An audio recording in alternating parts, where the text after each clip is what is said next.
I just, I studied the 90s. I took all the data, the pace, and then I took what Jordan did.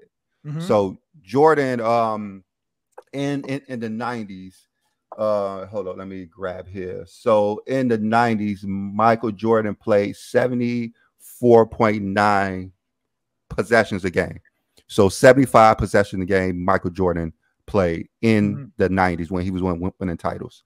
Okay. And in the 80s, Michael Jordan played more possessions. It was 81.8, 82.5. So in the 80s, he played at a higher pace and he scored more points and he shot more shot attempts. But we're just sticking strictly to the 90s. So I got all the average players, and the average was about 70 possessions a game.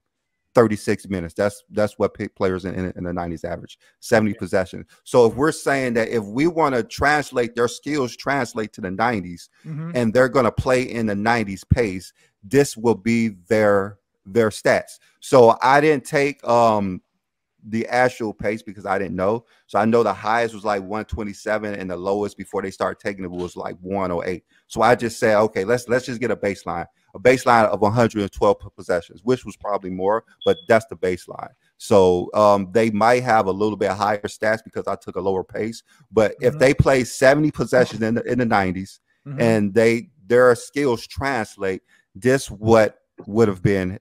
Oscar Robertson would have shot 14 shot attempts a game, 19.8 points, 7 assists, 5.8 rebounds. This what would have happened. But in reality, Oscar Robertson played 103.36 possessions a game. That's why he averaged 29, 10, and 8, because he played 30 plus more possessions. The same with Jerry West.